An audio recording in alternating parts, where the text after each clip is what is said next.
नमस्कार, capital TV में आपका स्वागत है। दोस्त हो, लेकिन पाकिस्तान के जैसा दोस्त भगवान न किसी को दे। टर्की में आफत आई हुई है तो पूरी दुनिया से मदद जा रही है। तस्वीरें आ रही है कि जो हिंदुस्तान से जो एनडीआरएफ की टीम जो गई हुई थी, वो जब वापस लौट रही है तो तुर्की के लोग बाकायदा एयरपोर्ट पे आकर तालियां बजा करके उन्हें बधाई दे रहे हैं। अब पाकिस्तान ने भी मदद की, मदद ऐसी कि पाकिस्तान की इंटरनेशनल बेइज्जती हो गई। 1 साल पहले कुछ सामान आया था टर्की से। किस लिए? क्योंकि यहाँ बाढ़, तो उसका इस्तेमाल नहीं किया पाकिस्तान ने। वो पड़ा रहा, आर्मी वाले अपने पास रखे रहे छिपा के, और एक इतनी बड़ी गलती इन्होंने कर दी कि अब रसद भेजने के लिए कि मदद पहुंचाना है, वो टर्की का झंडा लगा हुआ है। टर्की के सामान को वापस 1 साल के बाद राहत के नाम पे टर्की भेज दिया गया। टर्की वाले भी माथा पीट रहे हैं कि भाई कैसे लोगों के साथ हम खड़े हैं, क्या हुआ है ये दोस्ती दुश्मनों से भी बदतरी। इसके ऊपर बातचीत करने के लिए हमारे साथ एसपी सिन्हा साहब हैं। सर, आपका बहुत बहुत स्वागत है। ये पाकिस्तान क्या है? ये क्या कर रहा है ये लोग? पाकिस्तान चरित्रहीन, सोचहीन, बुद्धिविहीन गौन केस है, रोग है, पूरी तरीके से रोग है। और यदि ऐसे ऐसे मित्र मिल जाएं तो किसी देश को बर्बाद होने के लिए दुश्मनों की जरूरत नहीं है, इंक्लूडिंग टर्की। क्या हुआ ये कांड? बताता हूँ क्या हुआ कि बाढ़ जब आया था पाकिस्तान में पिछले साल, तो मुस्लिम ब्रदरहुड के नाम पे टर्की ने सपोर्ट किया। वैसे भी पाकिस्तान का बहुत बड़ा सपोर्टर रहा है चीन। आगे बढ़ेंगे तो टर्की पाकिस्तान का बहुत बड़ा सपोर्टर रहा है। आगे बढ़ेंगे तो मैं बताऊंगा टर्की ने क्या क्या मदद किया। मतलब सारांश ये है कि टर्की ने आतंकवाद को पूरा सपोर्ट किया, पाकिस्तान के ब्लैक लिस्ट में, FATF में ब्लैक लिस्टेड होने से बचाया, हर बार रोका बचाया, क्योंकि 3 लोग देश बोले कि ना, तो ना हो गया, रूल ऑफ मेजॉरिटी तो है नहीं। तो टर्की ने मुस्लिम ब्रदरहुड के नाम पे पाकिस्तान को अर्थक्वेक रिलीफ भेजा। पाकिस्तान की आर्मी इतनी रोग आर्मी है, अपने लोगों में बीच में बांटने के लिए जो भेजा गया था सामान, बांटा नहीं, अपने सप्लाई डिपो में रोक लिया। और जब ये मौका देखा कि अभी हमको ब्रदरहुड दिखाना है अपना रूप, कि हम तुम्हारे साथ हैं, तो वो रीपैक करके भेज दिया। और इतने बेवकूफ़ हैं, टॉप का कवर तो हटा दिया, सेंट बाई टर्की। जो नीचे का जो मटेरियल था, फ्लैग वगैरह टर्की का, वो बुद्धू लोग हटाना भूल गए। मतलब चोरी करो तो उसमें भी दिमाग की ज़रूरत होती है। पाकिस्तान में दिमाग तो है नहीं भाई। जो ऊपर से हुक्म दिया होगा, वहाँ कोई गॉन केस बैठा होगा पैक करने, लेबरर, उसने पैक कर दिया, माल किया, और वहाँ सब कुछ खुला तो टर्की माथा ठोक रहा है, ये क्या हो गया? हमारा ही गिफ्ट रीपैक करके वापस गिफ्ट। तो ये है पाकिस्तान का। तो उसमें बहुत सारा तो एक्सपायरी डेट हो चुका होगा। ऐसा होता है। अब देखो, ऐसा है कि आज टर्की में 40,000 से ज़्यादा लोग, जो लेटेस्ट संख्या है एज ऑफ यस्टरडे, मर चुके हैं। और अभी रिट्रीवल प्रोसेस ऑन है। अभी टर्की को किस चीज़ की ज़रूरत है? हमदर्द होने का,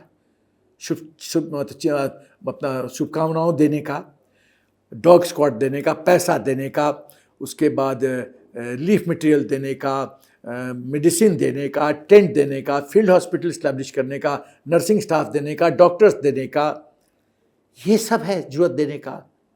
बुलडोज़र देने का, पत्थर हटा सके वो देने का, ये सब देना चाहिए था। राइट। तो अब शाहबाज ने कहा, अब इसको पाकिस्तान का बिहेवियर में 3 फेज़ों में कवर करूँगा। राइट। फेज़ 1 में शाहबाज कहता है, शरीफ, कि मैं अपने मिनिस्टर के साथ आ रहा हूँ। अरे भाई, जिसके घर में आग लगी हुई है, परेशान है, रो रहा है, सदमे में है, उसके साथ आप मतलब पिकनिक मनाने जा रहे हो? 50-60 लोगों का डेलीगेशन बोल रहा था लेके जाएंगे। अब वो, क्योंकि वो जाएंगे तो स्टेट गेस्ट हो गए, तो होटल का खर्चा टर्की दे, और उसको अभी पैसे की कमी है और तुम एडिशनल खर्चा करवा रहे हो। स्टेट गेस्ट में तो Turkey has to bear the cost, Turkey को खर्चा झेलना पड़ेगा। तो टर्की ने कहा नहीं भाई, नहीं, अभी आने की जरूरत नहीं है आपको। अब आते हैं तो टर्की ने साफ संदेश दिया, भाई अभी मत आओ। मैंने एक बेइज्जती हो गई। बेइज्जती हो गई, मैं तुम्हारे घर आना चाहता हूं, तुम बोले नहीं सर आप मत आइए, तो ये तो बेइज्जती है ना, बेइज्जती, सही बेइज्जती है। दूसरी बात, अब फेज 2 शुरू करते हैं। फेज 2 में क्या हुआ कुछ, लेकिन ये इतने शेमलेस लोग हैं कि ये आदत से बाज नहीं आते। फेज 2 में उसके बाद क्या हुआ, बिना बताए टर्की सरकार को शहबाज शरीफ पाकिस्तान एयरफोर्स के एयरक्राफ्ट में बैठते हैं और टर्की में लैंड कर जाते हैं। जो एयरटीसी तो पेटीसी को तो पहले ही पता चल जाता है, जो ही आप टर्की के एयर जोन में आते हो, flight number so and so reporting, Pakistan air force flight carrying prime minister honourable prime minister of Pakistan, तो खटखट सूचना सब जगह चली जाती है, इंक्लूडिंग एटीसी। भाई लैंड करने का परमिशन तो ही देगा। कोई टर्की का ऑफिशियल शहबाज शरीफ को रिसीव करने के लिए एयरपोर्ट में नहीं था, नोबडी। जो एम्बेसी के हैं, पाकिस्तान एम्बेसी के लोग टर्की में, वो खड़े थे, कौन का बॉस था, वो खड़े थे रिसीव करने के लिए। दूसरी बेइज्जती। उसके बाद फोटोशॉपिंग हुआ, एर्दोगान के साथ फोटो, हम तुम्हारे साथ हैं वगैरह वगैरह, फोटो खिंचाया, वापस। अब फेज 3 शुरू होता है। फेज 3 में उसने बोला होगा कि हम कुछ ना कुछ मदद करेंगे। फेज 2 में बोला होगा शहबाज शरीफ ने कुछ मदद करेंगे जरूर, तो आर्मी को कंसल्ट किया होगा। आर्मी बोला है हमारे पास सामान पड़ा हुआ है, हम भेज सकते हैं। नया खरीद तो दे नहीं सकते। हाँ, नया पैसा नहीं है ना। जब सोल्जर्स को पैसा नहीं मिल रहा है तो ये मटेरियल कैसे खरीदेंगे। तो हिंदुस्तान थोड़ी है कि 50 करोड़ खर्चा हो चुका है। और टर्की ने, मैं एक और चीज़ बता दूं, टर्की ने एडिशनल रिक्वेस्ट किया है भारत की सरकार से कि हमको विंटर टेंट चाहिए, जो आप सियाचिन वगैरह इस्तेमाल करते हैं। ठंड आने वाला है, ठंड तो मतलब आ ही गया, तो टेंट दीजिए हमको, विंटर टेंट दीजिए। एडिशनल रिक्वेस्ट आया है। 50 करोड़ हम रफली खर्च कर चुके हैं, तो कुछ और करोड़ खर्चा होगा। और यहाँ ये देश है जो टर्की का भेजा हुआ माल रिपैक करके वापस टर्की को। तो जब वहाँ खोला तो हंगामा मच गया। तो पूरे मीडिया में, विश्व मीडिया में पाकिस्तान का मखौल हो रहा है, मजाक बन रहा है। मतलब लेकिन इस लोग इतना बेशर्म है, इनको कोई फर्क नहीं। इस तरह का कांड पाकिस्तान के साथ ही होता है। पाकिस्तान में फ्री का वो मास्क आया था चाइना से, मालूम चला अंडर गारमेंट्स का बना करके भेज दिया था चीन ने। भाई ये तो अजीब व गरीब मुल्क है जिसे कोई शर्म ही नहीं है कहीं पे भी। एकदम बेशर्म है मनीष। पाकिस्तान मिलिट्री, प्रधानमंत्री सब बेशर्म है और अक्ल से एकदम पैदल है। इनकी तो फैक्टर 1 देख के सिलेक्शन सेंटर में हम लोग को सिखाया जाता है 4 फैक्टर होते हैं। फैक्टर 1 में effective intelligence, reasoning ability, organising ability, power of expression. इनका इफेक्टिव इंटेलिजेंस 0 नहीं है, माइनस में है। इतना बकलोल हो सकता है? मतलब देश का प्रधानमंत्री वो बोलता है हमने हिंदुस्तान के साथ 3 युद्ध किया। अरे यार, कितने युद्ध हुए वो भी नहीं पता उसको। 47 हुआ, 65 हुआ, 71 हुआ, 99 हुआ। 4 देश का प्रधानमंत्री पता नहीं 4 युद्ध हुआ है। तो ये अकल से इनका अपर स्टोरी किराए पे दे रखा है, खाली है, पहली बात। अब मैं बताना चाहता हूं कि टर्की ने पाकिस्तान के लिए क्या क्या किया और क्या रिटर्न क्या मिला है सिला। प्लेबिसाइट, यूनाइटेड नेशन में कहता प्लेबिसाइट करो जम्मू एंड कश्मीर में, रिकॉग्नाइज किया Jammu and Kashmir as part of Pakistan. Hindustan को क्रिटिसाइज किया कि 370 कैसे आपने हटा दिया, आप रीस्टोर करो। टर्किश मिनिस्टर कहता है कि उत्तराखंड में जो है तो काफिरों को अल्लाह ने पनिश किया है। तो अब बता दो ना भाई, हालांकि ये बहुत अच्छा नहीं लगता है, बोलना भी नहीं चाहिए। मतलब हम लोग की सनातन धर्म है, हम लोग तो वसुधैव कुटुंबकम की फिलॉसफी है। ये बोलने में भी हमको शर्म लगता है, खराब लगता है कि किसी के दर्द पे आप हंस नहीं सकते। लेकिन इन्होंने कहा था अल्लाह ने काफिरों को सजा दिया है। तो FATF में पाकिस्तान को ब्लैक लिस्ट में जाने से रोका।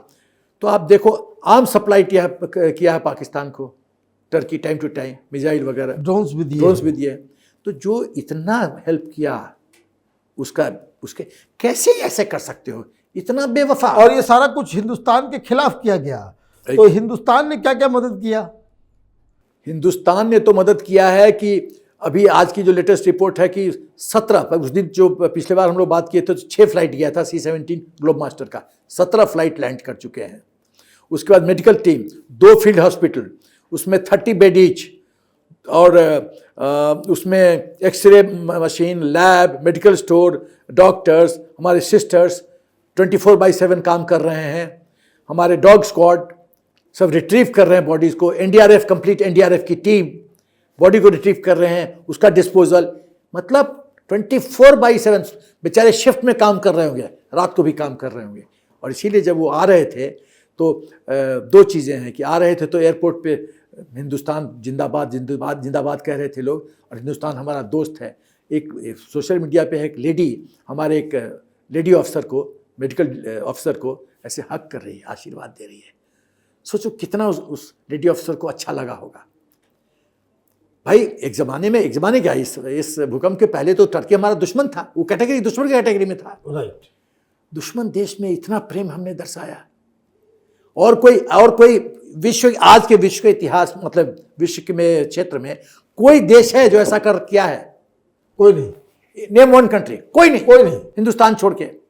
उसके ऊपर से 50 करोड़ का खर्चा, हमारा इतना खर्चा है। हमारे काफ़ी लोग गरीब हैं, उनको मदद किया जा रहा है। अभी कोविड का अभी भी फ्री राशन चल रहा है गरीबों के लिए। भाई पैसा कोई पेड़ में फलता नहीं ना, उसका तो एंड यूज होता है ना। उसके बावजूद 50 करोड़ हम खर्चा कर रहे हैं। तुम्हारा जो मित्र था उसका तो मैं व्यवहार पाकिस्तान को वो देखता हूँ। एक कानपुर का लड्डू है मनीष, एक ज़माने में वो लड्डू मेरे पास आता था कि मेरा दोस्त भेजता था, उसमें लगा था ठग्गू का लड्डू, और उसमें लिखा रहता था, ऐसा कोई सगा नहीं जिसको ठग्गू ने ठगा नहीं। मैं रिपीट करता हूँ, ऐसा कोई सगा नहीं जिसको ठग्गू ने ठगा नहीं। लेकिन लड्डू बड़ा स्वादिष्ट होता था, मैं खाता था बड़ा चाव से, बहुत बढ़िया।